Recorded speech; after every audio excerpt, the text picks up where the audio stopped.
Okay. Bismillahirrahmanirrahim. Alhamdulillah Rabbil Alameen. Salatu wassalamu ala Sayyidina Muhammadan Nabil Ummi wa ala alihi wa sahbihi ajma'in. Rabbi shrah li sadri wa yassir li amri wa hlul 'uqdatam min lisani yafqahu qawli. Thank you, Brother Siraj, the chairman, my respected Sheikh, and brothers and sisters. Assalamu alaikum wa rahmatullahi ta'ala barakatuh. I won't take much time because I also want to listen to the Sheikh. It is but I will give a brief run with this economic view of the whole thing, and our Sheikh will talk from Islamic perspective. Okay. All right. See, the title given to us today is, will the world economy take its greatest plunge in this year, right? My answer is Wallahu A'lam. Allah knows best what will happen next year. But there's always a cause-effect relationship between things, right? So the sabab wa musabab, so I'll take you through from an economic perspective what I perceive will be in next year, right?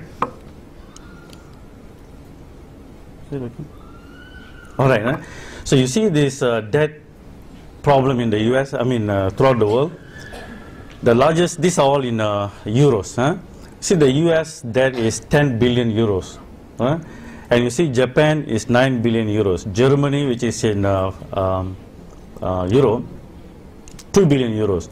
And you see the debt until all of them. You look at US, Japan and Germany. These are the most industrialized nations in the world right now. America, Japan and Germany in Europe. Now why the highly industrialized nations are facing such a debt problem? That is the question.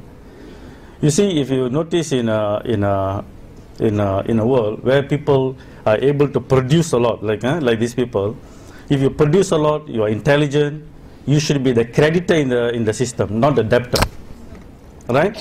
So why are you the debtor in the nation, the largest? It's because of the way the monetary system is structured. What is the problem with the monetary system is that today we have basically it's not working. Basically, we have that, what do you call that, fiat monetary system, interest-based fiat monetary system. That means you all know it's paper currency, which is simply created out of nothing, right? All those things. So you see, the one I showed you is actually it is the government debt. But what matters in macroeconomics is actually the entire debt, the government debt plus the individual debt plus the business debt. We need to see what is the total debt of the system, right? So when you see the total debt, if you see like for countries, those in red color, you see Japan is red, Britain is red, and France and most of the countries in Europe, you see they are dark orange, isn't it? These countries have received over 400 of the GDP. GDP is what the country can produce totally in the one whole year. What is in total they can produce.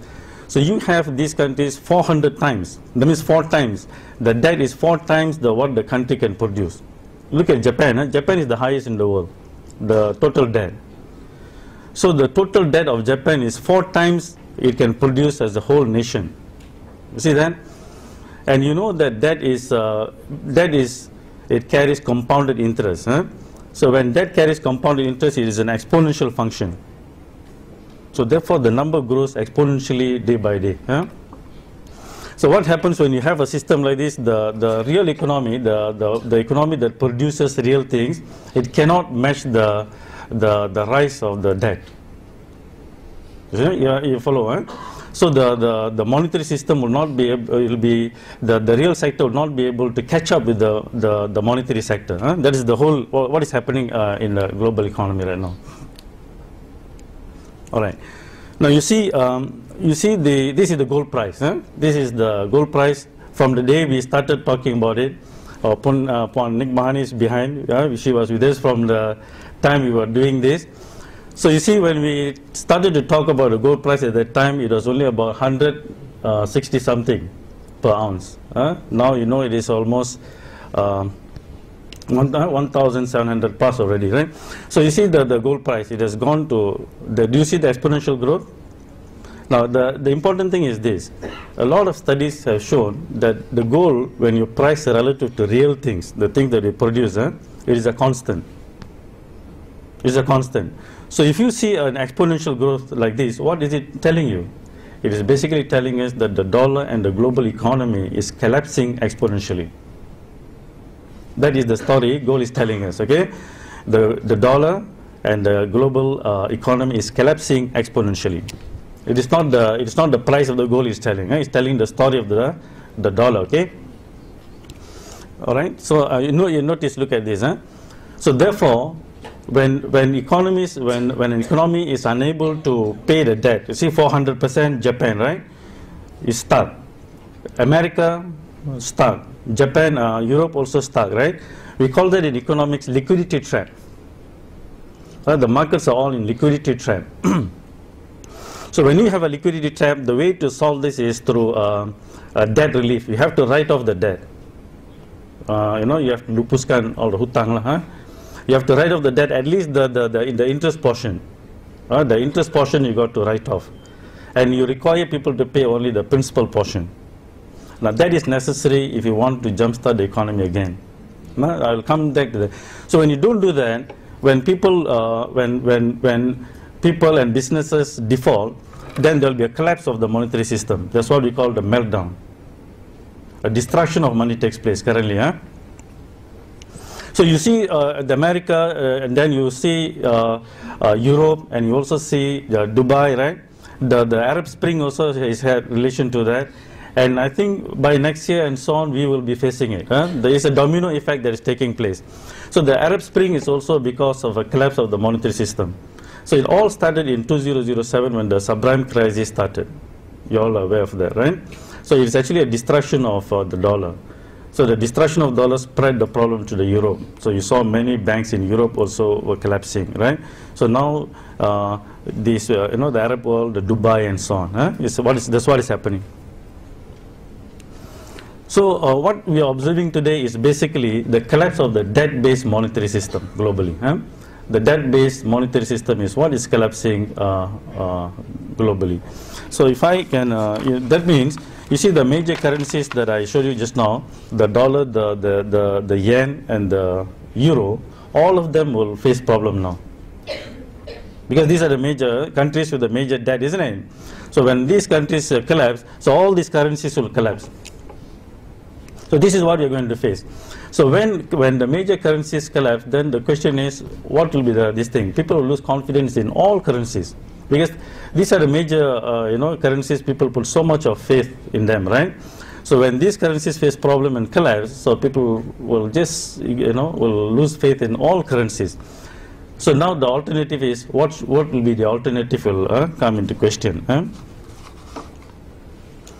Now you see when things collapse like this, you see in a fiat monetary system, you all know what is the seigniorage, right?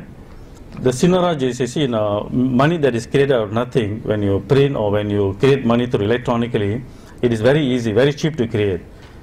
So the free purchasing power that it carries with it, we call that seigniorage.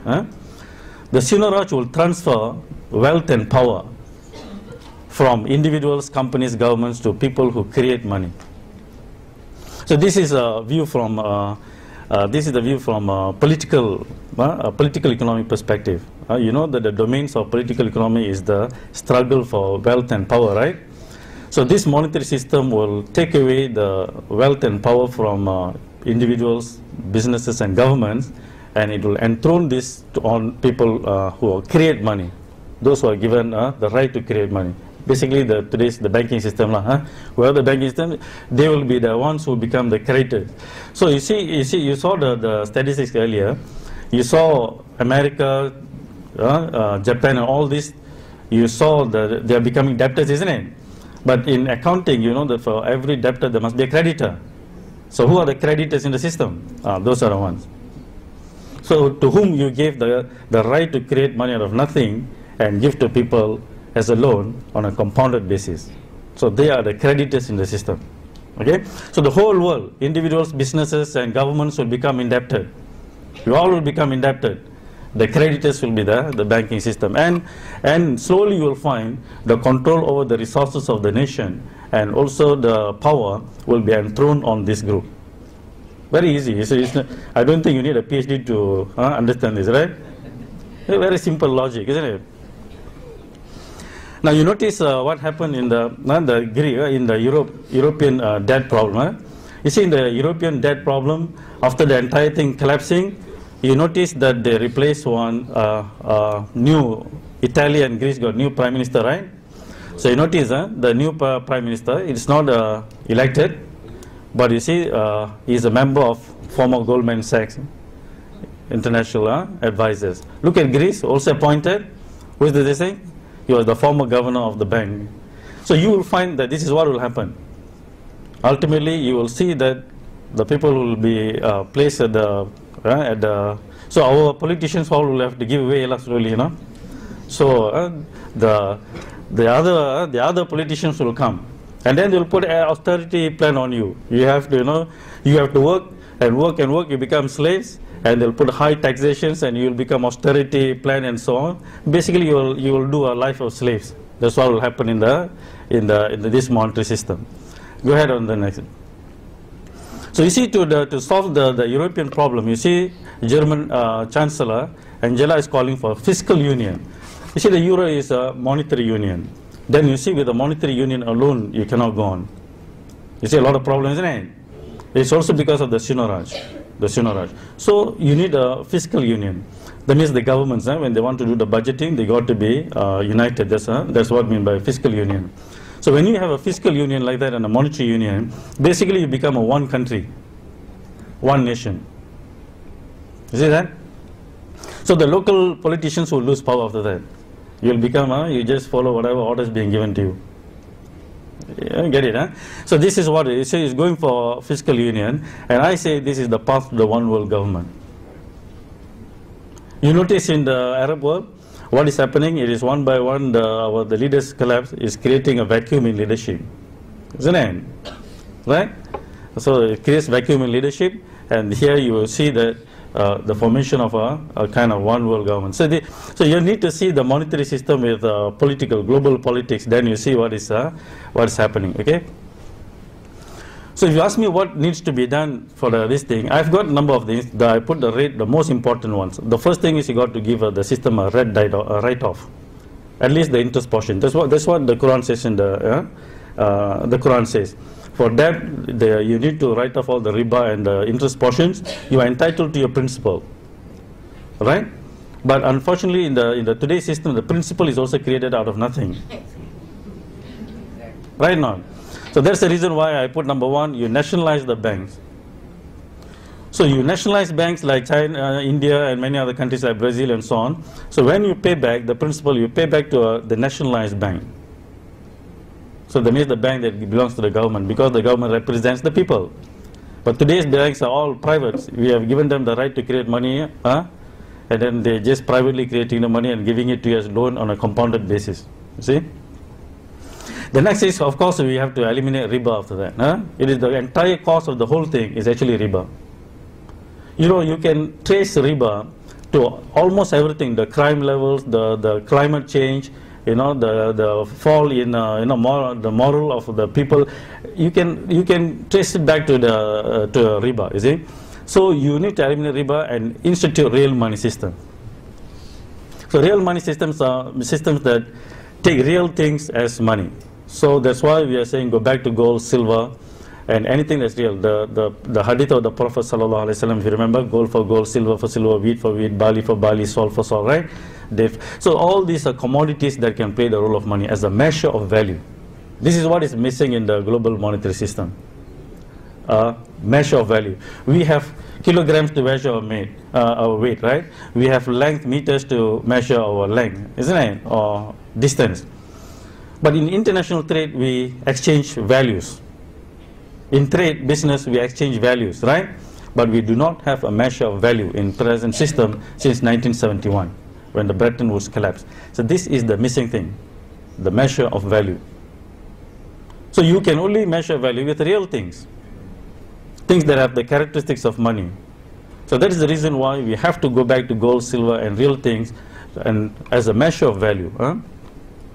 And because the present system has created so much of imbalance, because if you give me the right, let's say this is economy, if you give me the right to create money, I can just create money and give you guys a loan at a compounded basis. Soon you'll find most of your wealth will accumulate with me. So if you want to solve the problem, I have to take, you have to take back some of this wealth and give it back to you. Otherwise you will not be able to start back the economic this thing again. You notice that? So when the system accumulates so much of wealth with me, I have got to give it back.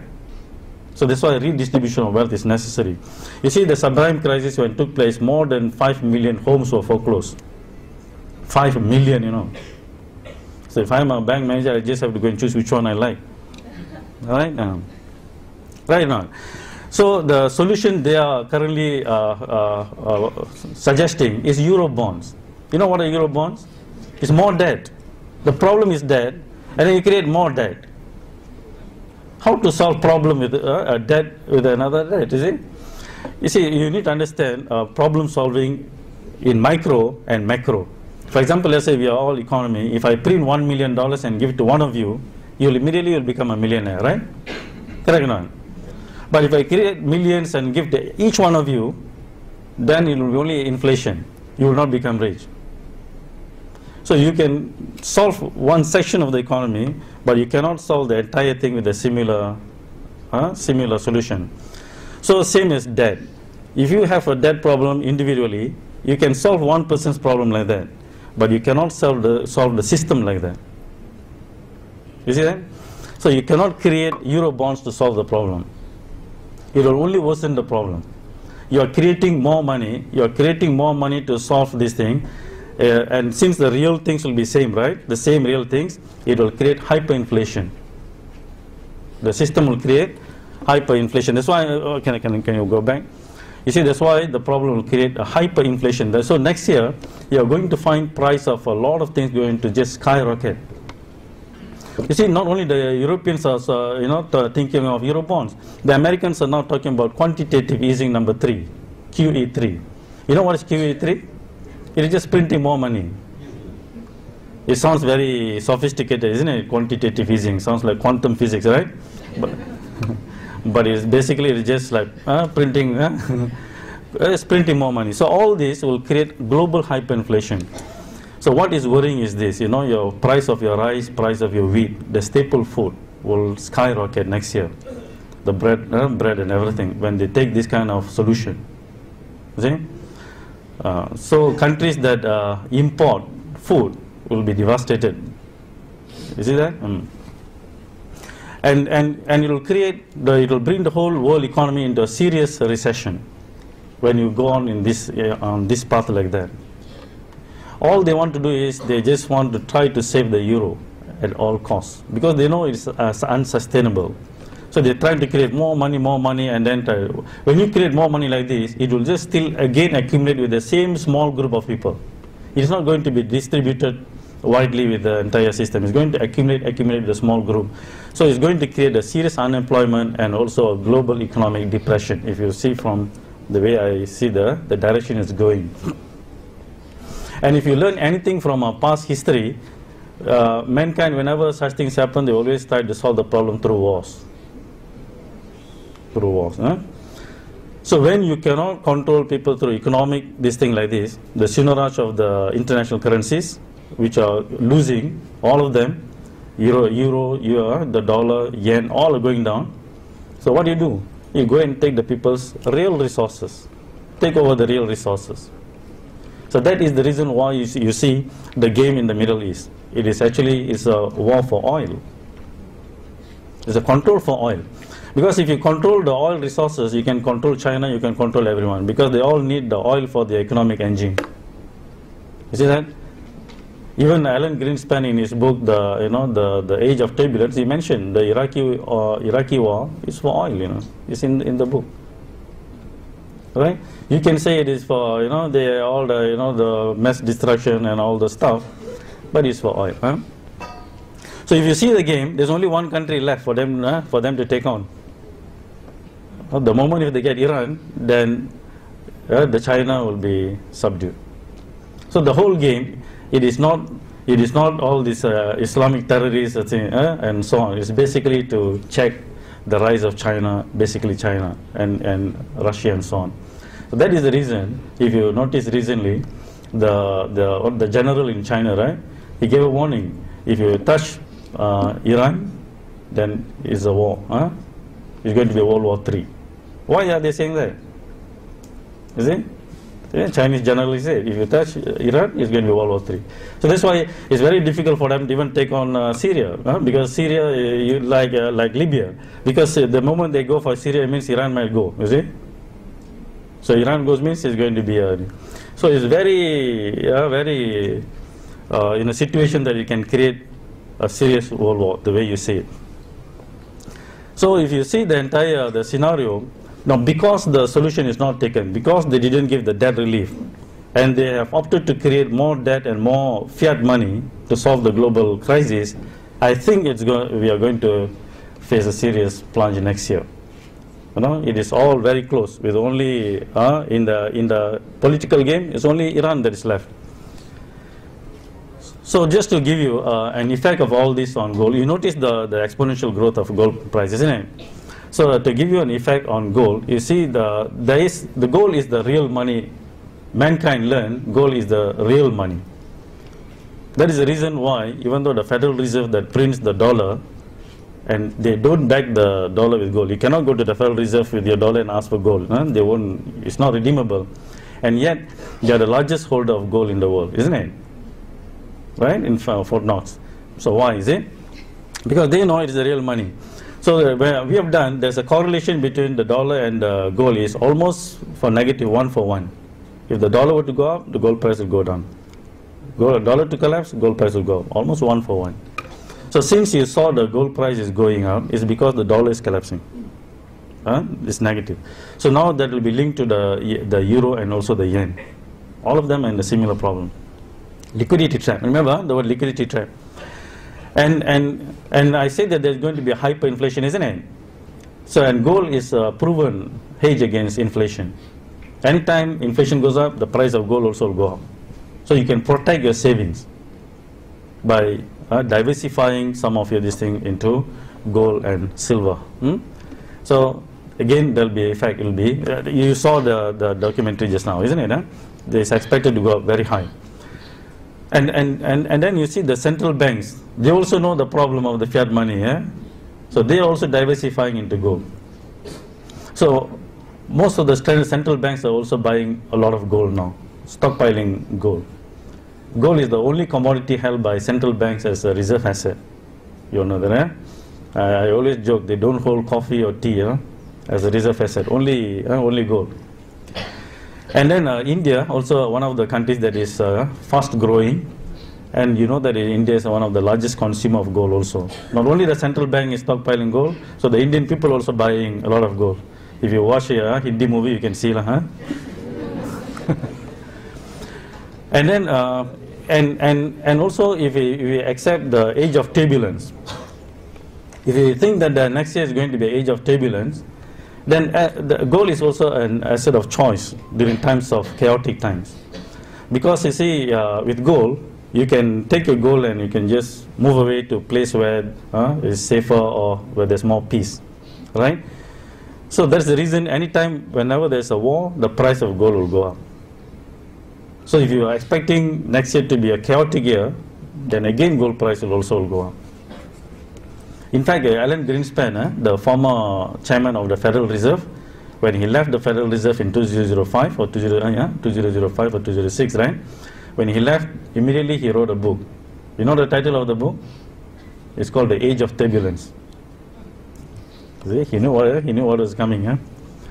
Next, you see, it is also a proven store of value. Proven store of value. So the moment you convert this thing, you see the paper money that you have, the savings you have, every day its value goes down. Each time the banking system gives out a loan to someone, the value of your savings will go down because of inflation. But gold can protect it. That's why in Malaysia, if you have a 10 cents coin, it will be written in 1970 or something, right? I always like to say this because I was a small boy during that time. The 10 cents can buy you a roti canai. I used to get to go to school 10 cents. There's the money I get for to go to school. 10 cents. You can buy things. Today, if you bring the 10 cents to the to a restaurant, what can you get? Even a glass of water they charge 20 cents now, right? You get nothing. But if you take a gold, you see the gold during the time of the Prophet ﷺ can buy you a sheep. It's documented in Sahih Bukhari and so on, isn't it? That is a very well known in Islam, so we can give that example. So today also you can buy you a sheep, because the dinar is now by 800 something dollars. You can buy a gold, right? Isn't it? So you see, for 1,500 years it can maintain its purchasing power. That's what we mean by it's a proven store of value. Our other currencies, within 30 years the value is gone. The dollar lost its value in the last 40 years, 90% of its value.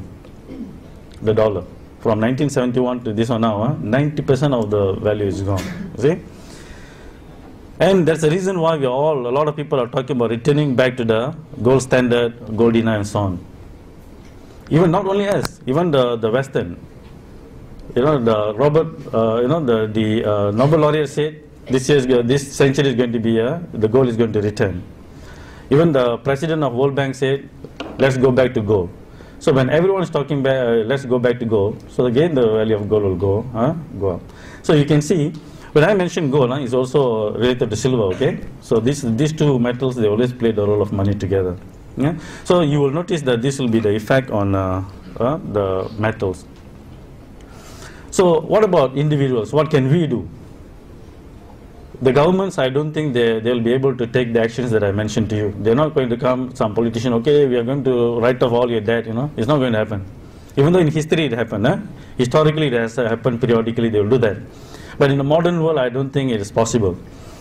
So what you can do individually is that you'll have to, I think, put part of our savings, other than that we do for transactions, your savings, protect your savings by investing in precious metals. Or you can go to agri land, because this will become very precious very soon. You cannot invest in houses. The price of house all will come down. All financial markets will come down. All right, except commodity markets will rise, and land also. And protect also with complementary currencies. Complementary currencies are systems, monetary systems that will coexist with the national system, electronically or so, and by other means. And then you can use that to protect yourself. The moment you have a complementary system working parallel, you can protect. And in fact, in my opinion, the complementary currency systems are very important. You can go and Google it. There are many websites that will give you a lot of examples of complementary currencies. But we say the complementary currencies that we do should be based on gold as the measure of value. You remember what is missing in the present system? It is the measure of value. When I was going through this, studying this, I did not understand when we saw Imam Al-Ghazali mention that Allah subhanahu wa ta'ala created gold and silver as a measure of value. You use that to measure. And when I first read this, I was hoping why the Imam didn't say, that Allah subhanahu wa ta'ala created as a medium of exchange. To use it as money, no. Is to play the role of as a measure of value. In fact, you'll come to understand that is what is missing. So that's why the success of when we all talk about the dinar system, the success of the dinar is not minting the dinar. It's not in minting the dinar or this thing. Yes, it is important, but the success in pricing things in gold and silver. You can mint the dinar, but the moment you don't price things gold and silver, it will not work. It will not work. Okay. So therefore, what this thing is that in 1990s we saw a collapse of socialism, 2007, and now we are actually observing the collapse of capitalism. So there's no more ism for them already, right? So there's only one left. So inshallah, this century is, I think, inshallah, it will be a century for Islam to lead. But anytime paradigm shift, the shift will be very volatile. So that's why whatever I say, it may assume, it may look like you are like the prophets of doom. Remember prophets of doom, all the stories of this thing? No. I think that this tenure, this one decade will be very volatile. But what we are going to see is an age of bliss, inshallah. It's coming, okay? So if you have if you do the right thing, we will do something good for our next generation. The next generation, if you let the one world government to go, take a step, they will become one central bank for to create money for the entire world. That is the direction that the other side like to go. Huh? One central bank for the entire world, one world government. If you go to, if that is reached, huh, what you'll find is that the children will become basically slaves. But there will be peace. There will be peace because it will be a police state. There will be peace, but basically you will be slaves, but you do not know you are a slave. You will be just having your, a simple little bit of income, but everything else will be controlled, and there will be a godless society basically. But if you reverse it, the other side, if you are able to establish the real money and eliminate riba and so on, you will release them into an age of bliss, abundance, and freedom, and age of prosperity. And a world of faith. This is what you see. So the path right now, you are in a very interesting position in history. Which position, which side you are going to move the world? This side or this side?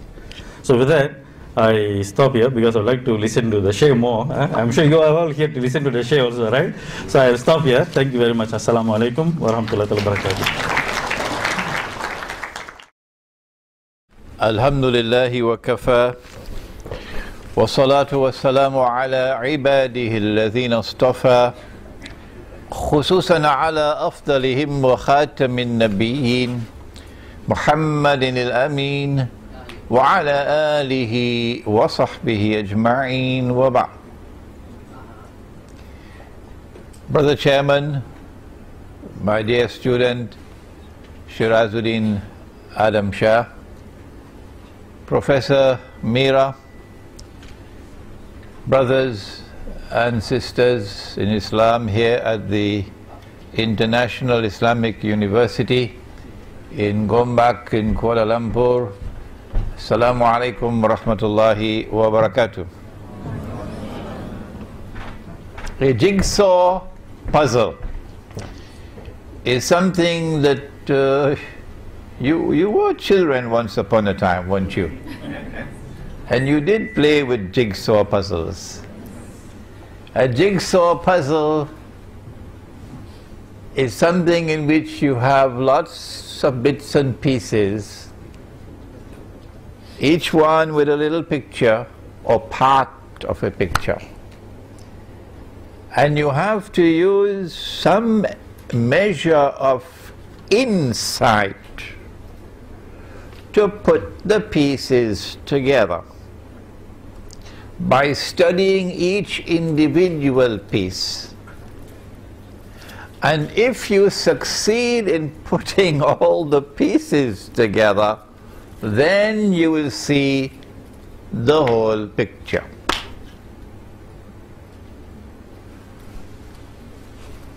Only, excuse me, my opinion, and you are free to differ with me, is that only Islamic eschatology today can put the pieces together and give us the big picture, which explains events which have been mysteriously unfolding in the world and which are accelerating at this particular time, which can explain the coming economic crash, financial crash, monetary crash, concerning which Dr. Meera has done such a splendid job this morning. I'm jealous of him.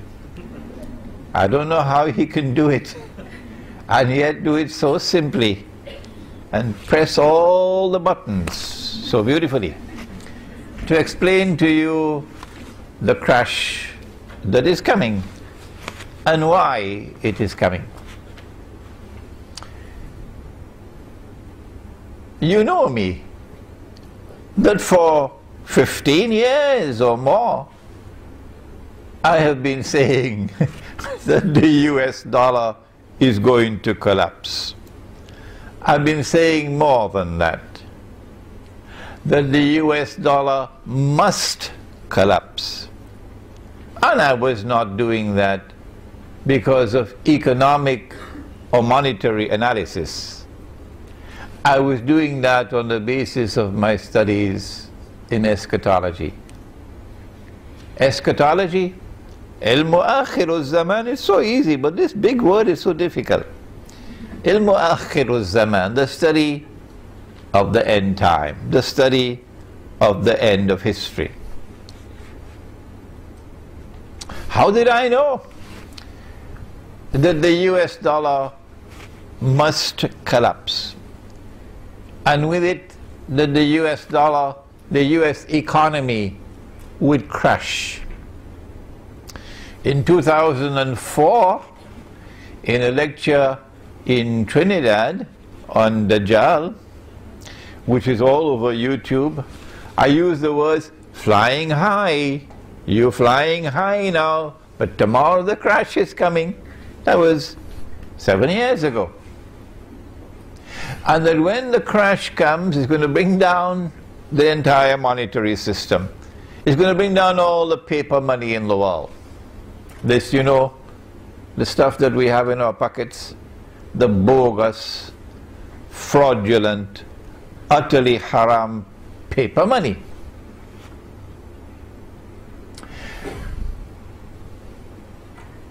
How did I know this? It's because of the study of the Quran and the study of Nabi Muhammad alayhi salatu wasalam, his ahadith.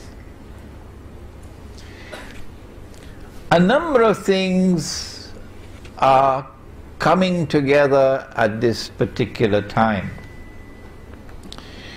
One of them is the financial crash, in which the crash of the US dollar takes pride of place. As Dr. Mira just said, Allahu Alam, Allah knows best, and when we give an opinion, and we are entitled to give an opinion, we can be right, we can be wrong.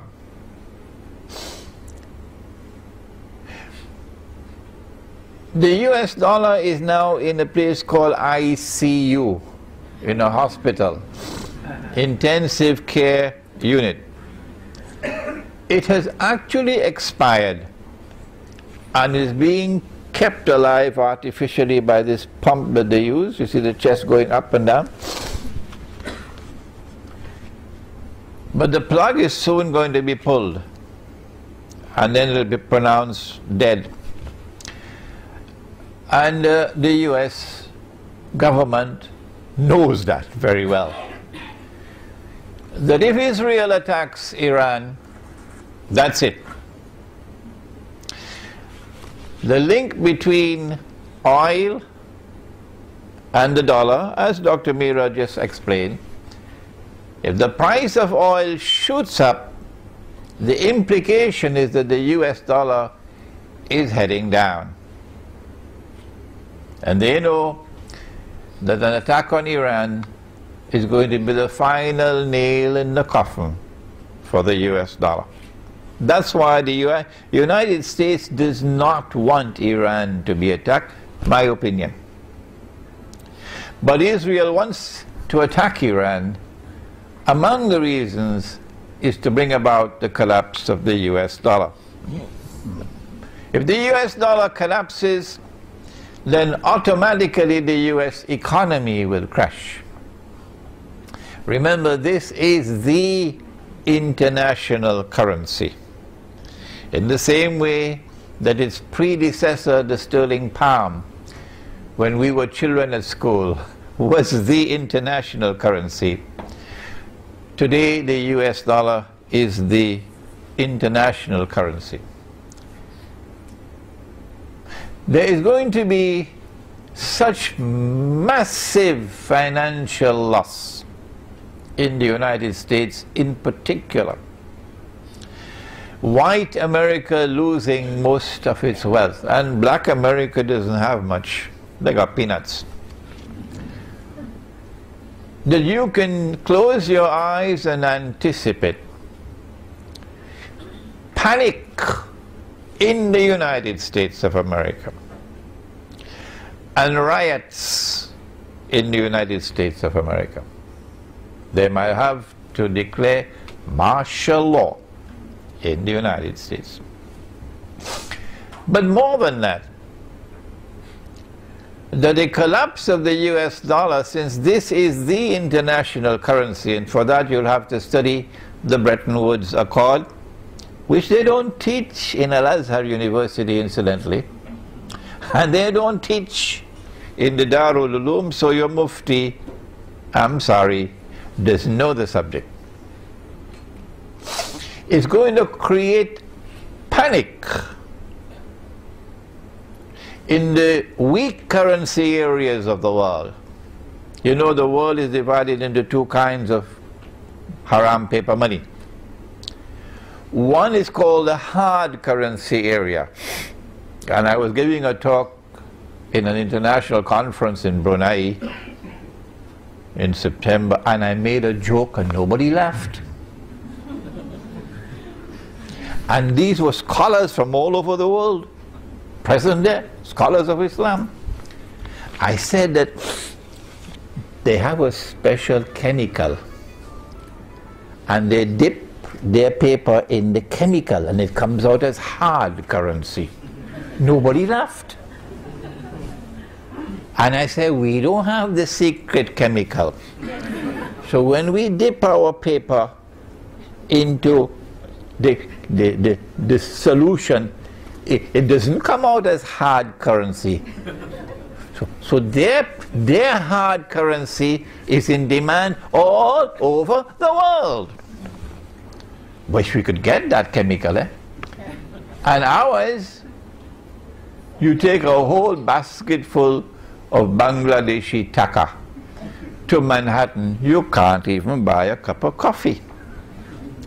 And our galaxy of Islamic scholars sitting there, nobody laughed. I think they were still studying, what chemical is he talking about?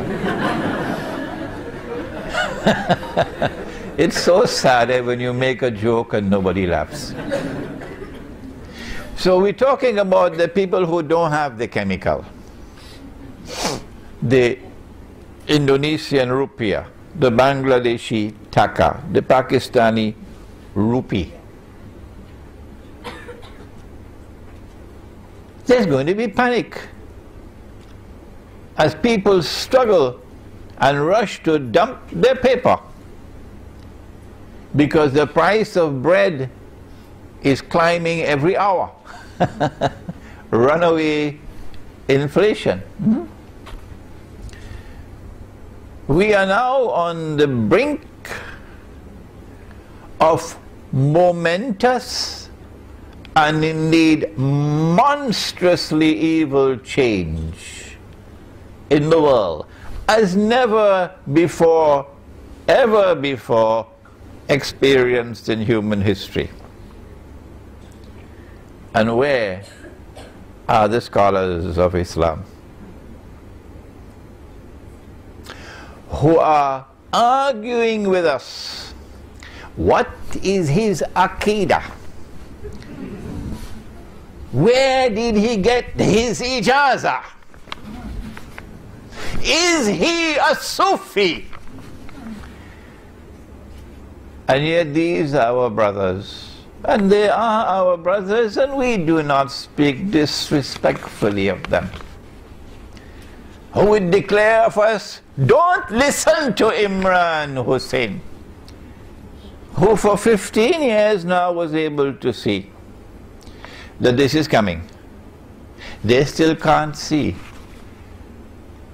that it is coming. They cannot understand the Arab Spring, that it is preparatory to the Arab slaughter. A number of things are taking place at the same time now. And I want to introduce you to some of these pieces of the jigsaw puzzle, so we can try to put them together. I don't have to repeat what Dr. Mira has I don't know how he did it, so brilliantly put all those pieces of the economic and monetary jigsaw puzzle together. But I have to expand on what he just gave to us. Additional to the economic and financial and monetary crisis of the moment, there's something else happening since 9/11. A proliferation of wars in different parts of the world, mostly the world of Islam. And if you notice something, in nearly all of these wars, or in fact in all of these wars, it is Uncle Sam. It is Uncle Sam who has to send his troops most of all. The American military is involved up to its throat. Yes, there is help from NATO, from the rest of NATO. And there is a pocket of presence, support from Japan and from Australia and from other places, but that's token support. But the brunt of the fighting is being done by the American military.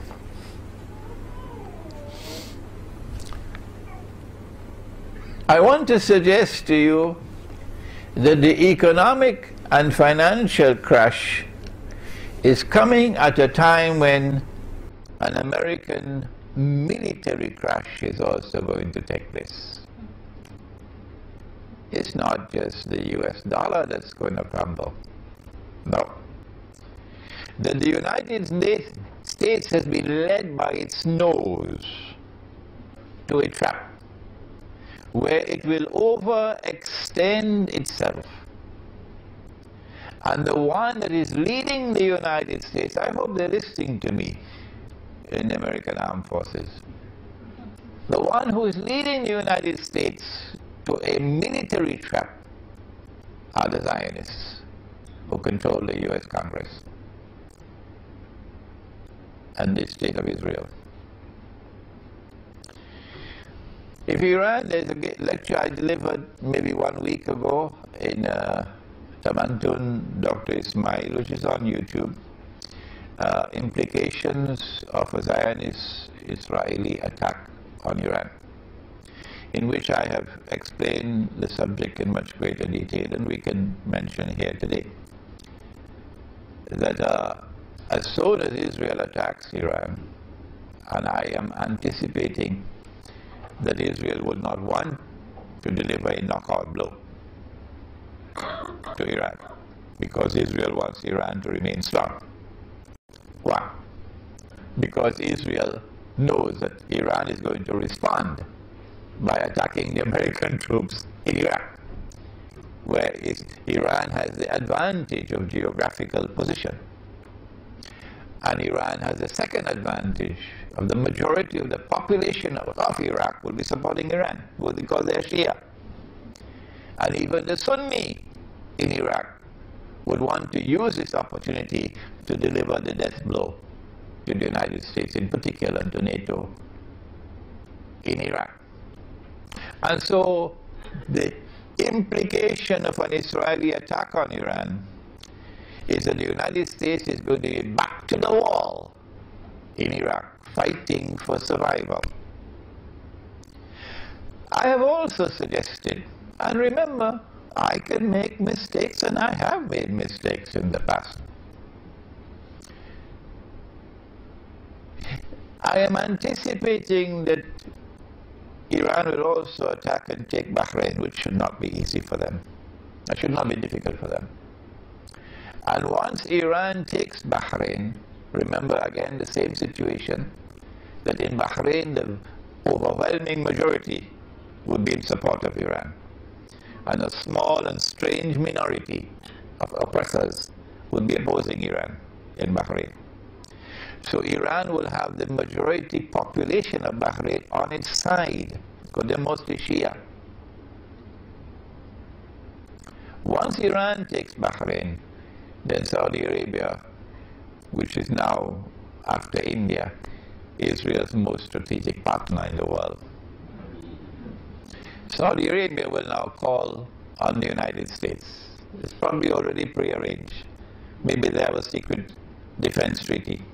And the United States Congress will ensure that the United States Army, armed forces have to respond and send American troops into Saudi Arabia. And guess what's going to happen? The United States, I am anticipating, is going to face military defeat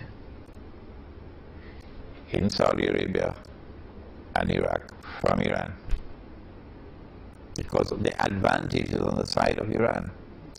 And if the United States uses nuclear weapons, that's it for Uncle Sam.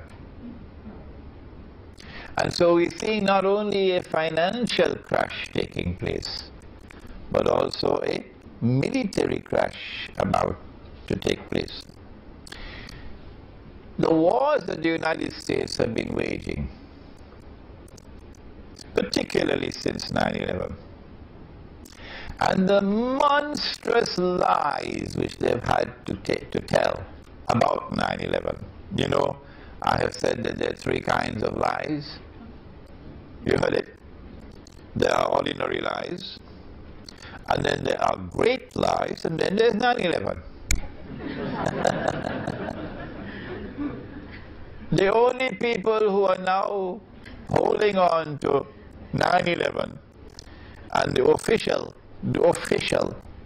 explanation of 9/11 are your governments and your newspapers, you know, mainstream newspapers and television stations, who know that they cannot cross the line. They are slaves and servants of you know who. So around the world, the people are waking up. And around the world, there's growing resentment against the United States. To the extent that I have a student here in KL who is an American, was born in the United States, who speaks with an American accent and is afraid to go to Pakistan. Why? Because if I go to Pakistan, although I look Pakistani, once I speak with an American accent, I'm going to be in danger. I'm going to be in danger.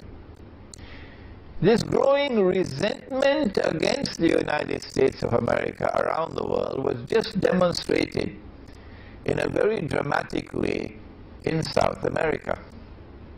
A few days ago, the heads of state of all the South American and Caribbean countries, including my own Trinidad and Tobago, met in a summit conference in Caracas to create a new organization that would replace the OAS, or the Organization of American States. The OAS, or the Organization of American States, includes Uncle Sam and includes Canada. But guess what? The new organization is called CILAC, Community of Caribbean and Latin American Countries. They held their inaugural conference in Caracas a few days ago. And the United States and Canada are not invited to be part of this organization. Hugo Chavez announced, this is the end of the Monroe Doctrine. I'm not going to tell you what is the Monroe Doctrine. Take a note of it, and when you go home, check it out on Google. What is the Monroe Doctrine? Here is startling evidence. The creation of this rival organization called CILAC to replace the Organization of American States in such a strategically important part of the world.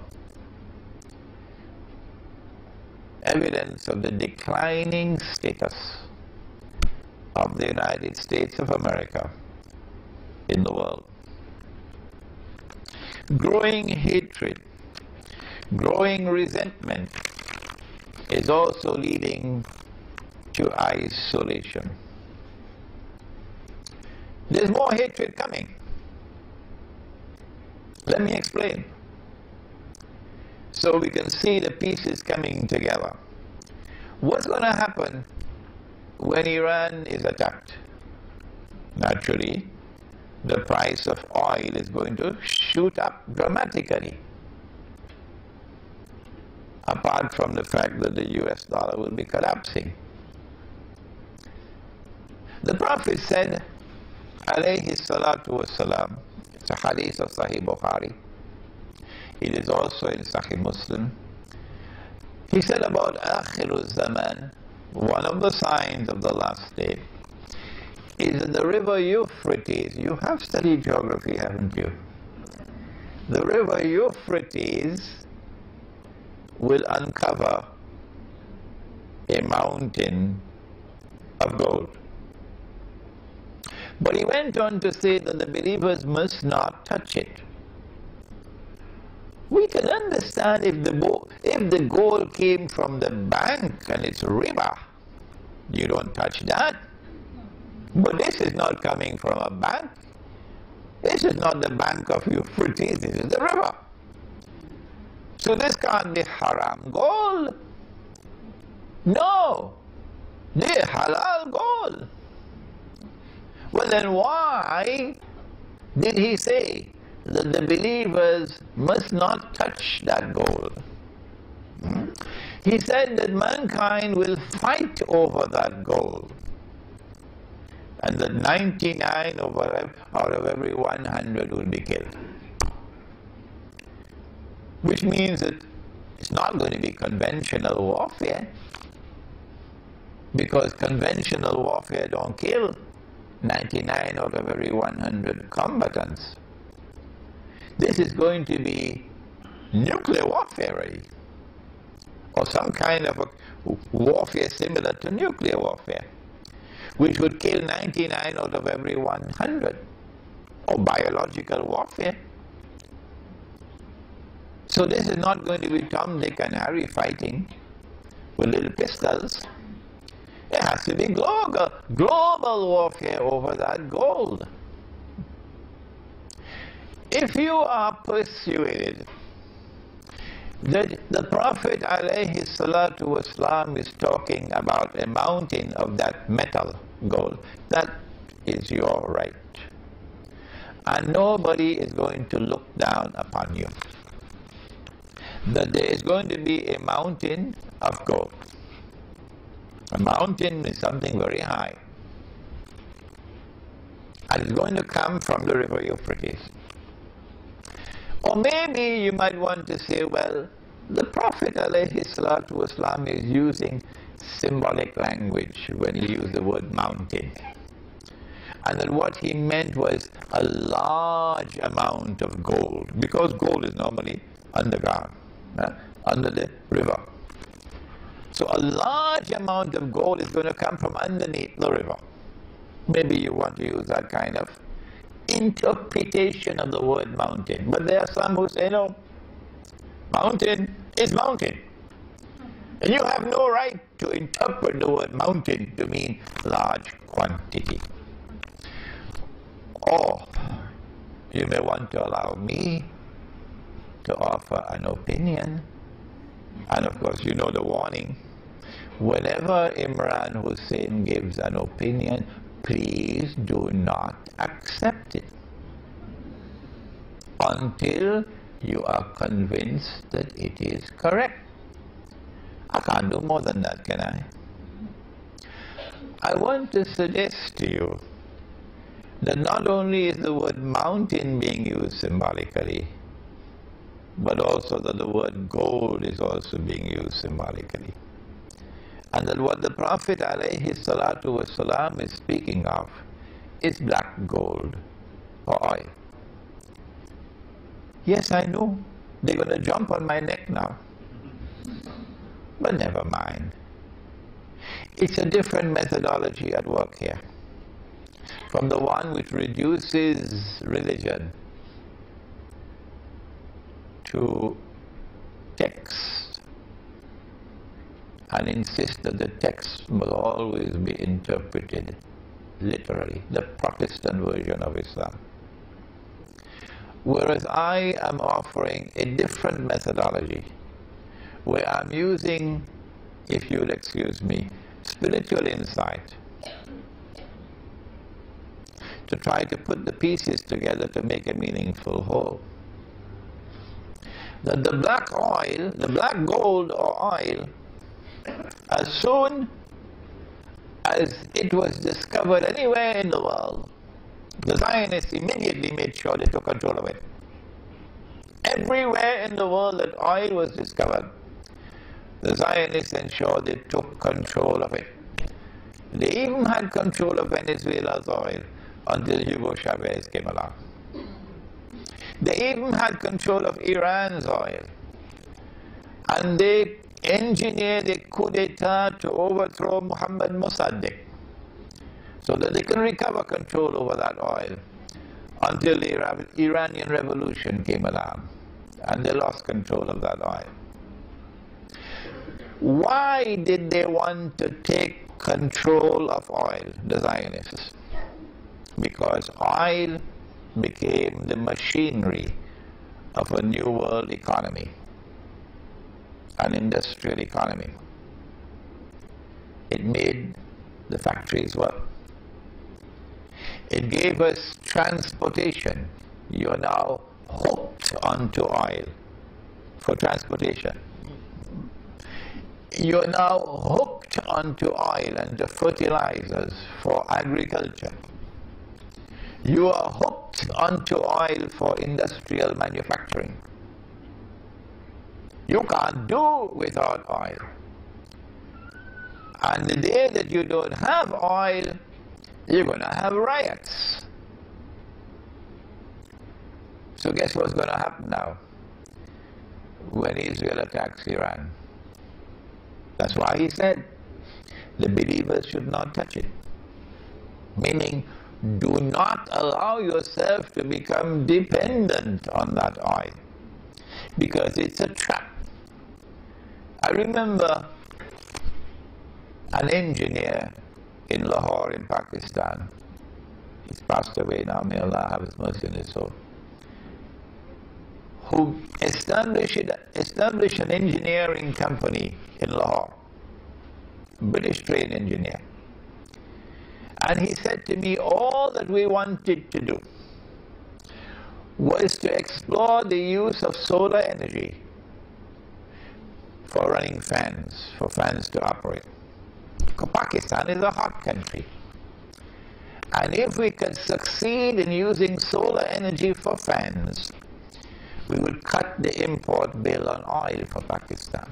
So every home has fans.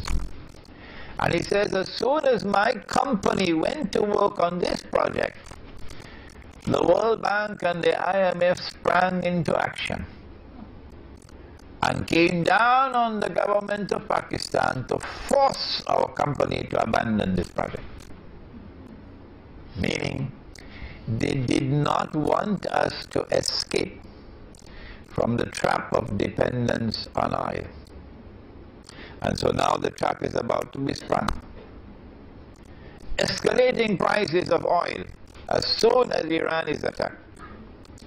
And Iran is a major producer of oil, but in addition to that, Iran sits in control of the Straits of Hormuz. The Persian Gulf, all the oil tankers have to pass there. Straits of Hormuz is very narrow. On one side is Iran, on the other side is Oman. And Iran can close the Straits of Hormuz. And so we'll have a dramatic and monumental increase in the price of oil. And that's going to break the back of many people around the world. Because the price of oil increasing means the price of food increasing. Do you understand? Are you seeing the picture?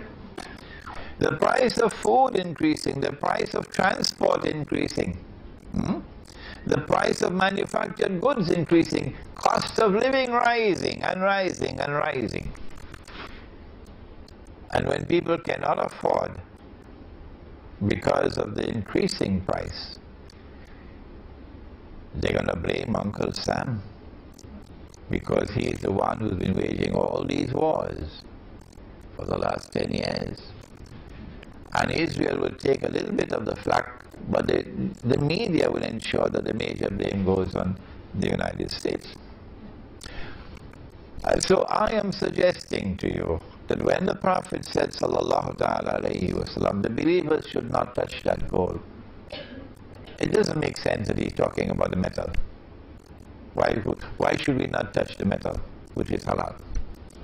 I'm suggesting to you, and you do not have to accept my opinion, once again, that this is a different methodology at work from that one or the Protestant Islam, in which we interpret the text as religious symbolism, and we say it's black gold. Why are these pieces coming together at this time? And we can go on to many other things. We want to suggest to you that which puts all the pieces of the jigsaw together to give you the big picture, the Islamic eschatology, is saying to us that the time has come for the United States of America to be replaced as the ruling state in the world. And for those young students who we have here today, and there's so many of them, let us explain what is a ruling state. To rule the world as a ruling state does not mean that you have to rule every square inch of downtown Chicago and Jakarta. No.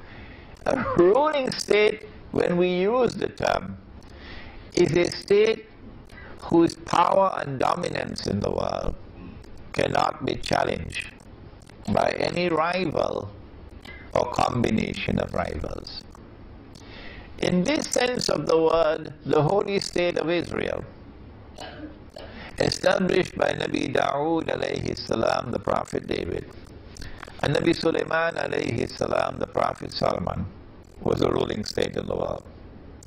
And Nabi Sulaiman alayhi salam made the dua which is in the Quran, that Allah may grant that no state in history could ever rival this state, the holy state of Israel. And so came the status of a ruling state. You know about Jerusalem in the Quran, I forgot it over there, it's at the back. Jerusalem in the Quran, we explained the hadith of the Prophet ﷺ about 3 ruling states. 3 ruling states created by Dajjal in his 3 stages of his mission. Before Dajjal will emerge in this world of space and time as a human being. He would be a Jew. He would be a young man. He would be powerfully built. He would have curly hair. And from Jerusalem he's going to declare, I am the Messiah. And all the Zionists, the Christian Zionists and the Jewish Zionists and their followers, would say, yes, he is the Messiah. But you and I know that would be a lie. He is someone who has been created and programmed to impersonate the Messiah. And you and I know that the Messiah is the son of Mary, Nabi Isa alayhi salam, the Prophet Jesus. He would be Dajjal, the false Messiah. And the time has now arrived in the process of history, where after having created Britain as the first ruling state, with something that they call Pax Britannica,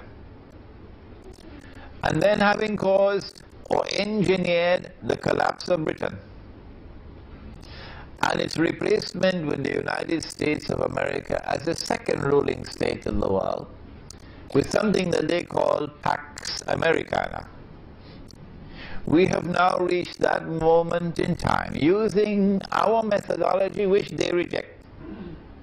Protestant Islam rejects our methodology, and Protestant Islam says, don't listen to Imran Hosein.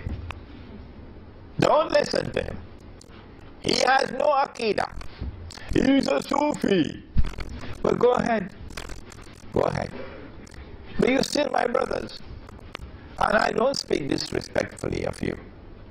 But this methodology is delivering the goods. This methodology is explaining the world today. And I won't end without explaining the methodology. That we are now located at that moment in time, and I'm addressing you now, Protestant Islam, when the Dajjal's day like a month is ending, and his day like a week is beginning, and a new ruling state is emerging, which will replace the United States of America. That is the big picture. The jigsaw puzzle has now been put together. Israel wants to replace the United States of America as the third and last ruling state in the world. You have never said that, Protestant Islam. We are saying it. And guess what? The Muslims around the world are convinced that we are correct. And we thank Allah who gave us the insight to be able to see the big picture through Islamic eschatology. When Israel takes over from the United States, and the financial crash and the economic crash and the military crash and the hatred for the United States around the world and so on are all part of the agenda to bring down the United States. When Israel takes over from the United States and the world, then Israel must establish its political and economic dominion over the whole world. And the first people that have to rule were the Arabs, of course. Otherwise, no Jew will accept this as a ruling state.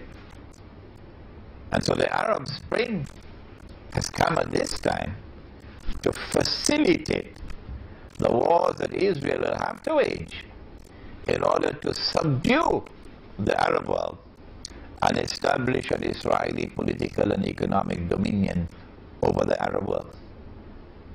And yet Arab Islamic scholarship knows nothing about this.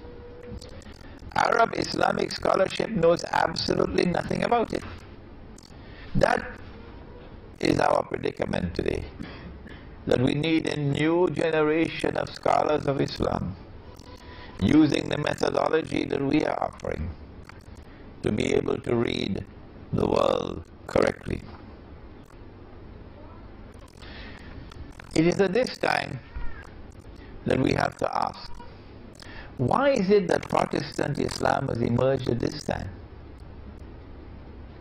with an insistence that religion is based on texts, that your hands have to be here and not here, and that your feet have to be like this and not like this, and that your pants or your pajama must reach here and not there. I'm still using respectful language. You should have heard my teacher, Maulana Fadlur Rahman Ansari, Rahimahullah. He thundered at them 40 years ago. He gave them, he blasted them left, right and center. But Imran doesn't have his thunder. My teacher of blessed memory, Maulana Fadlur Rahman Ansari, Rahimahullah. This Salafi version of the faith, and remember Salafis, you are my brothers. And I am not picking up boxing gloves against you. This is an academic, an intellectual discourse. We differ. Why can't we differ? Why can't we exchange views without hatred for each other? Why? You are my brothers. But that does not mean that you are immune from my offering a valid criticism of a methodology which is incapable of recognizing why the financial crash is taking place now, why the economic crash is taking place now, whereas our methodology is explaining why it is taking place now. And there's something else which is happening at this time. The pieces are coming together.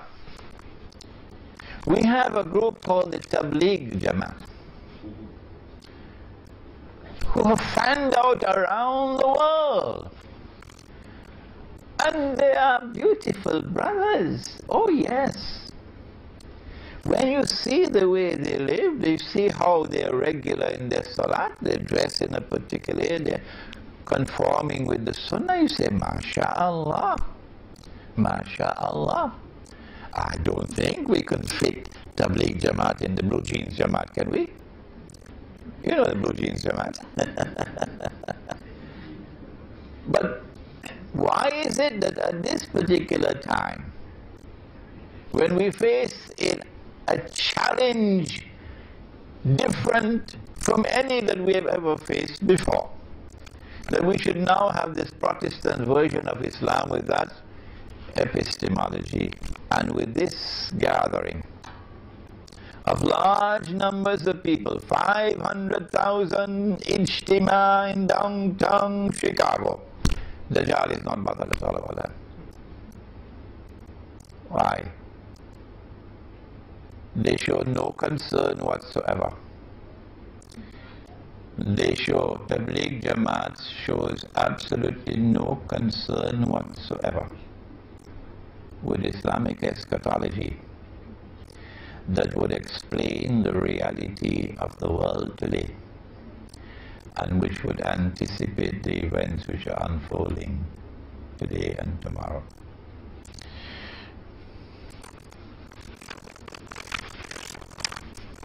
I say that this is not happening by accident, and it is time for us to deliver a wake-up call, lovingly of course, not with boxing gloves, to all those who are members of the Tabligh Jamaat, the only Jamaat in the world, incidentally, which has closed the doors of the masjid to me wherever in the world I have gone. I cannot go into a masjid controlled by Tabligh Jamaat to teach them that which they do not know. And they don't have the teachers to teach it. Most of the Salafi masjids are the same except for, may Allah bless him, Sheikh Faiz in Sydney. Sheikh Faiz, who is the foremost Salafi Sheikh of Australia, graduate of the Islamic University of Medina. And when I was in Australia for my second visit in 2002, Sheikh Faiz came to my home where I was staying and brought a Lebanese breakfast one morning so we could sit down and have Lebanese breakfast, and then invited me to his center to give a lecture on Islam and the international monetary system. And before the lecture could take place, he asked me to come into his office. And he said to me, Sheikh Imran, I want to become your student. Those were the words he spoke to me. Well, he's such a learned man, I should be his student.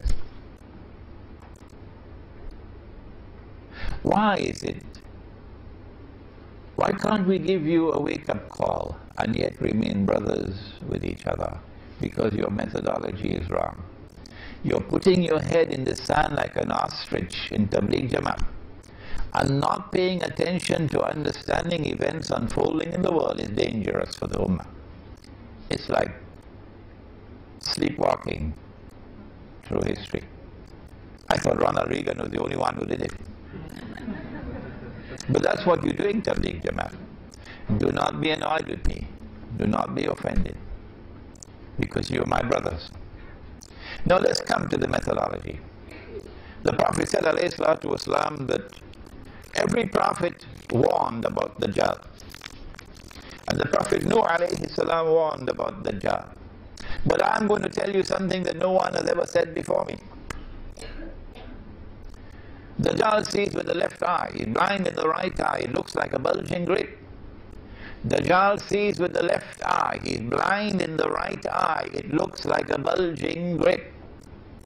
But your Lord is not one eye. Between his eyes on his forehead is written the word kafir, kafir, kafir.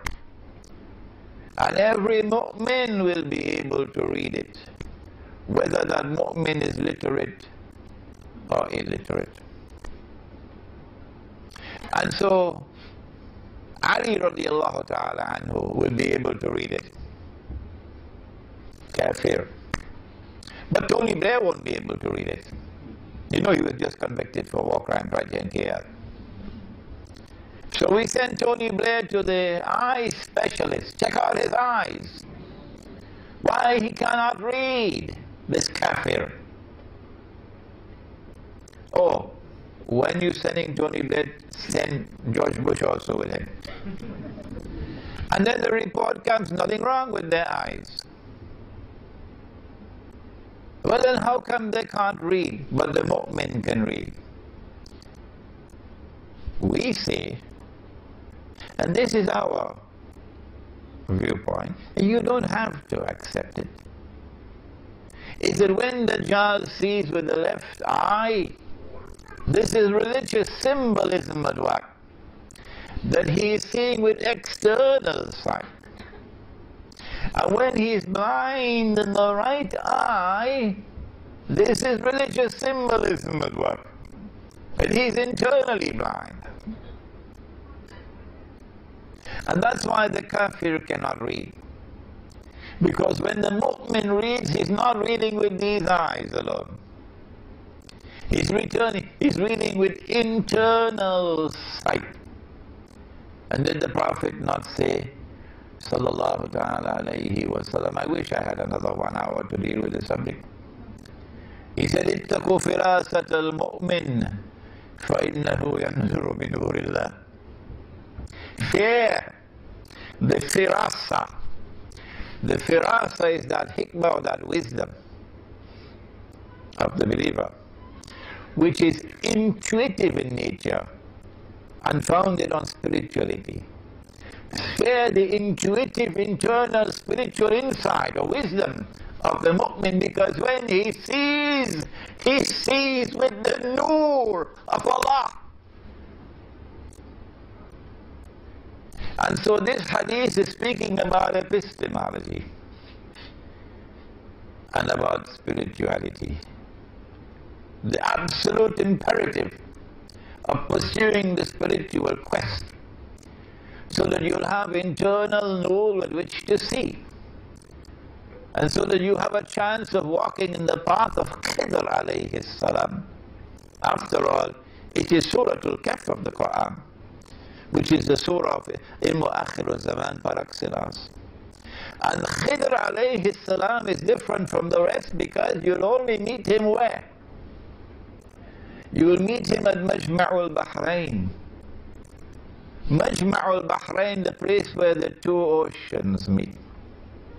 Which two oceans? Go to Imam al-Baydawi and his tafsir. The ocean of knowledge externally acquired, the ocean of knowledge internally received. When these two oceans of knowledge come together, as they did in my teacher of blessed memory, Maulana Dr. Fadl Rahman Ansari, rahimahullah, when these two oceans come together in an individual, in a scholar, and are harmoniously integrated, only then do you have the scholar who can take all the pieces together and solve the jigsaw puzzle and deliver to you the big picture. And so today we address them, Protestant Islam, and we ask you to take another look at epistemology and at spirituality, the methodology that we are offering. ربنا تقبل منا إنك أنت السميع العليم وتب علينا يا مولانا إنك أنت التواب الرحيم برحمتك يا أرحم الراحمين آمين.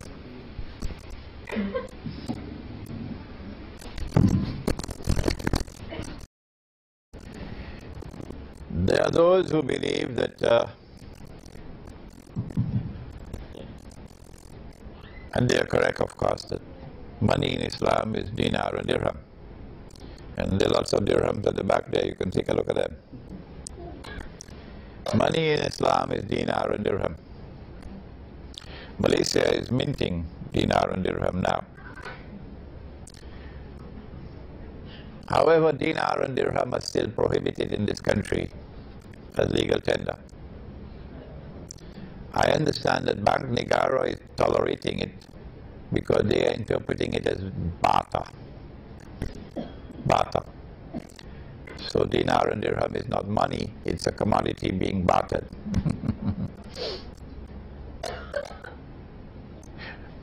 There are those who are persuaded, and I don't want to call names, that it is possible for us to overturn the current monetary system of paper money, which is on its way out, and electronic money, which is already here, that we can overturn it and replace it with dinar and dirham at the macro level. I don't think it's possible. But if you think it's possible, go ahead. No, because of my eschatology, I studied Gog and Magog, and there's a book on Gog and Magog at the back. When you study the subject of Gog and Magog, you'll understand that you cannot do it. They're too powerful. So I have offered an alternative. I said, if you can't do it at the macro level, then do it at the micro. At the micro level, those of us who want, not everybody wants to get away from the ringgit. Those of us who want to return to dinar or dirham and get away from the riba, this small group, we will withdraw from the cities. And we will head for something called, you're familiar with the word, aren't you? Kampung. And we will build small communities, Muslim communities. And in our small communities, we'll have small micro markets. And in our micro markets, we will not allow the use of the haram paper money and electronic money. In our micro markets, we're going to use dinar and dirham. And when dinar and dirham are in short supply, when the police come and seize all our dinar and dirham, then we will turn to wheat and barley and dates and salt and rice and sugar. And what? They can't ban that, can they? So this is my solution. And right here in this hall, I have students. Right here in this hall now, I have students who are working actively to do precisely that. Right here in Malaysia. Next question, please.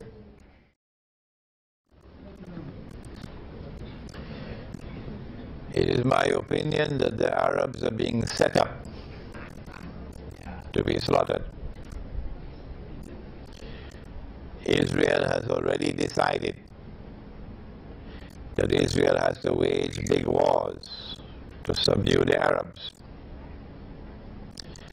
And these wars may include biological warfare, because the Prophet ﷺ prophesied that the Arabs are going to be wiped out by plague.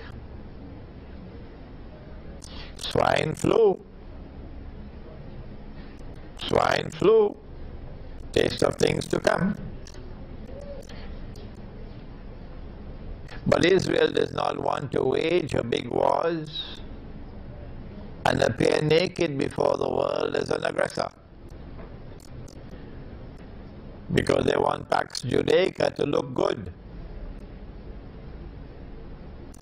And so you bring an Arab Spring, but you can only bring that Arab Spring after you have tortured the Arabs for 40 years, humiliated them, barbaric oppression for 40 years.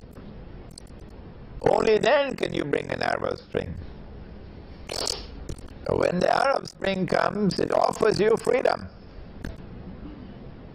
That's what they did with the Soviet Union and communism. In order for the United States and Western Europe to look good, they had to engineer a Bolshevik revolution that brought into being communism. And they had to then demonize communism as a prison where people had no freedom. They had to do that to offer a contrast. We are the free world. What nonsense. We have the free market. What rubbish. With free market. But we swallowed the garbage, didn't we? This is the free world. And this is free trade, and this is the free market, and all that rubbish and garbage. Why? Because they created communism. They used that as the bogeyman. And after they had finished that job, then they demolished communism. We don't need it anymore. Similarly, they did that with the Arabs for 40 years, so that they could come with the Arab Spring. You could not have an Arab Spring without those 40 years of torture and oppression. If you had a beard and you land in Egypt as an Egyptian, you're in trouble. Tunisians couldn't go to the masjid. Women couldn't be in hijab. A president in Tunisia said, Ramadan is not conducive to economic growth. And then another one wanted to take Ramadan out of the summer, or put Ramadan at a time when everybody would be relaxing and so on, and change it from Ramadan, the fast. The Arab Spring is meant to bring about elections, democracy, so-called freedom. And in these elections, you could close your eyes if you understand Islamic eschatology. The Islamic parties have to win. They have to have landslides. How did I know this? I said it months ago. I don't have an angel whispering into my ear. I don't have a jinn. All the jinn are in Washington. I'm not a prophet. How did I know that the Islamic parties are going to win the elections, in the Arab elections? It's because of Islamic eschatology, you dum-dum. Why don't you study it? But you cannot study Islamic eschatology unless you use this methodology. Majma'ul Bahrain. When the Islamic parties win the elections and form government, number one, you have to bring Sharia. Number two, you have to support the Palestinians. And on both fronts, they have time bombs waiting to explode. And then the Islamic parties and governments are going to be declared terrorists. And then Israel will be able to wage her wars while claiming to the world, we're only defending ourselves from terrorists. Are we saving mankind from the menace of Islam? That's why. What can you do? You can start in the Arab world by creating a new generation of scholars of Islam who have the capacity to study and deliver Islamic eschatology, that you'll understand the reality that you're facing in the world today. Unless you understand that reality, you cannot respond to it. Yes, I believe that there are going to be more of these monstrous acts of terrorism, that the Israeli Mossad will engineer the CIA, and then they put the blame on us. Yes, I believe it's going to be coming. In addition to the very valid point made about monetary matters, Islamic banking is also fraudulent on another front. Nabi Muhammad ﷺ would sometimes buy goods and he would not have the money to pay for it. So the shopkeeper would give him time to pay. When you buy and you're given time to pay, this is called a credit transaction. Credit transaction. So a credit transaction is halal in Islam. But there is no evidence that the shopkeeper was allowed to raise his price because he had to wait for his money. And so credit price and cash price had to be the same. If credit price is higher than cash price, higher purchase, or murabaha. If credit price is higher than cash price, the difference between the two would be because of time. And money can increase over time. If you believe that money can increase over time, you are misguided, dangerously misguided. Because Allah says, no, money cannot increase over time. That transaction is invalid. That is riba. But the Islamic banks, now they are beginning to understand that the tide is turning against them. So now they're back to the wall. But their so-called murabaha is not halal at all. It's actually riba through the back door. what is Protestant Islam? Let me repeat. A religion, a conception of religion, which came in the European world, which gave to itself the name Protestantism, when it broke away from the Roman Catholic Church, and which insisted that religion was based on texts, T-E-X-T-S, and that the texts must be understood literally. This methodology of Protestant Islam, this methodology came to the Muslim world. It started with Muhammad Abdul Wahhab in Saudi Arabia, with a movement. I didn't coin the term, so don't take up boxing gloves for me. The world of Islam chose to call it the Wahhabi movement, so do not fight me over it. For how so long? The whole world of Islam has been calling it the Wahhabi movement. Now you want to fight me over the word? This movement now calls itself Salafi. And I am saying to them, and they are my brothers, and I am not fighting them, I am saying to them that you have the Protestant version of Islam. And in this Protestant version of Islam, where you confine yourself to the study of text, this is your primary concern, not the Nur, but the text, and that you interpret the text literally. This, you cannot understand Islamic eschatology. You will not be able to understand the world today. You will not be able to do what I just did, to say that the economic crash and the final financial crash subserve another greater whole, and that is Israel's ambition to replace the United States as the next ruling state in the world. Do the Salafis have this understanding? I gave a lecture at Cyberjaya a couple of months ago, I think during Ramadan, the Muslim youth in a glamorous world.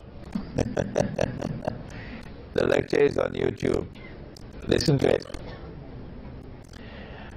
But one part of the lecture comes out of Surah Al-Kahf of the Quran. Don't tell me Kahfi, it's Surah Al-Kahf.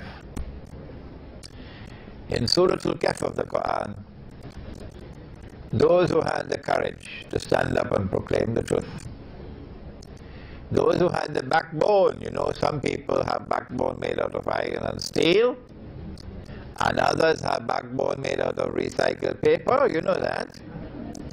Those who had the backbone to be able to stand up and proclaim the truth in the faces of the world's greatest tyrants and bandits were prepared for that sacrifice of giving up everything, giving up your job, giving up your home, giving up your town, and withdrawing. They fled to the cave, and we are fleeing to Kampung.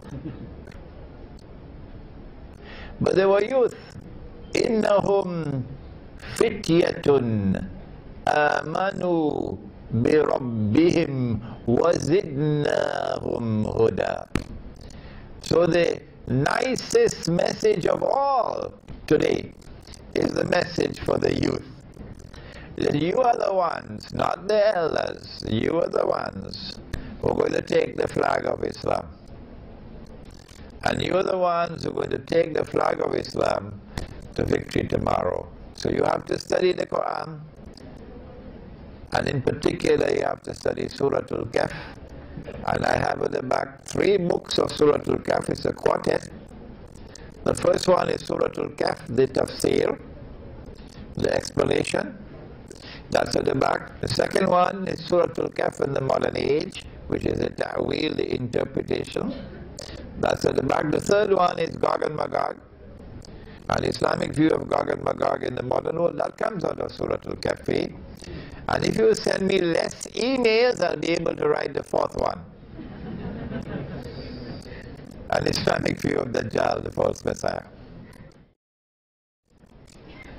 This is my interpretation, and I can be wrong.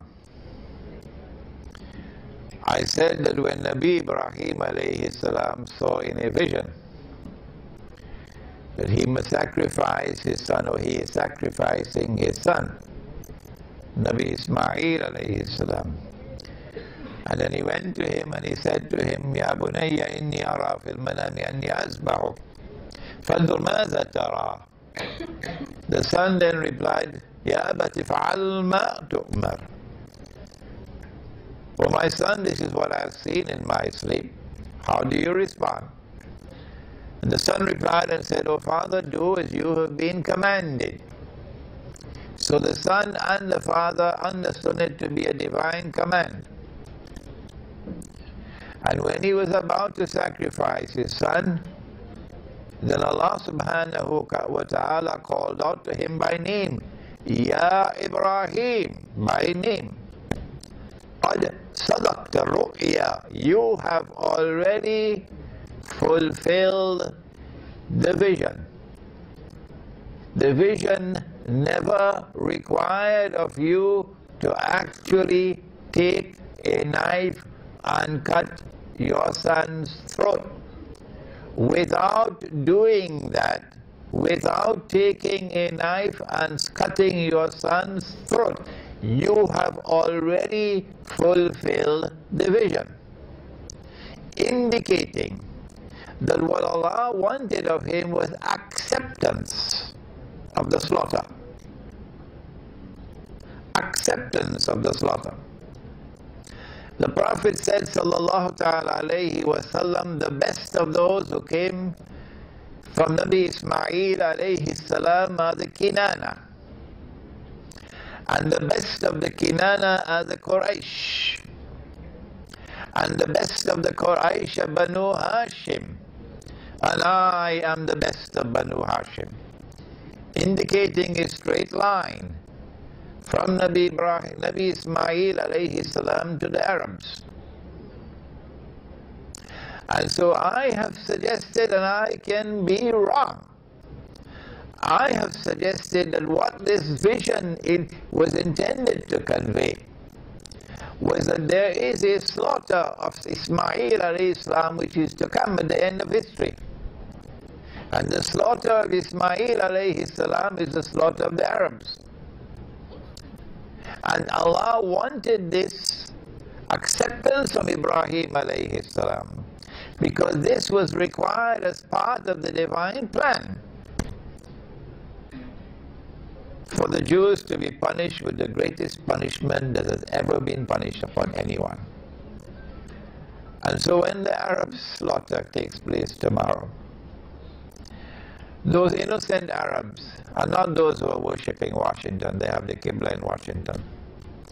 Those innocent Arabs who now face death would know we are dying because Allah wanted this in order for His plan to ultimately be concluded with the Jews running behind, not all Jews, the oppressor, running behind trees and stones. And then the trees and the stones speaking and saying, Ya Muslim, هذا يهودي ورائي فتعال فاقتل. There's a Jew hiding behind me, so come and kill him. Indicating the universal hatred for the Zionists will reach fever pitch in the world. And the strike on Iran is putting the last nail in your coffin.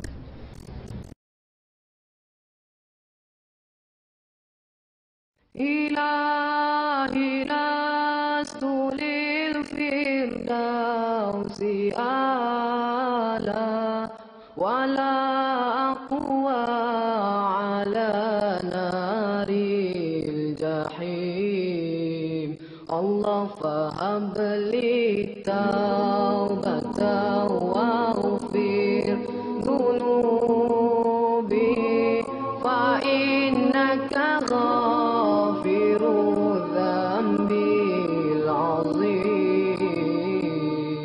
إلهي الفردوس أعلى ولا أقوى على نار الجحيم الله فهب لي توبة واغفر ذنوبي فإنك غافر الذنب العظيم Tuhanku aku tidak layak untuk syurgamu tetapi aku tidak pula sanggup menanggung siksa nerakamu dari itu kurniakanlah ampunan kepadaku ampunkanlah dosaku sesungguhnya engkaulah pengampun dosa-dosa besar Tuhanku aku tidak layak untuk syurgamu tetapi aku tidak pula sanggup menanggung siksa nerakamu dari itu kurniakanlah ampunan kepadaku ampunkanlah dosaku sesungguhnya engkaulah pengampun dosa-dosa besar Ilahilah suril firdausi a'la wala aqwa ala naril jahim Allah fahab li tawbata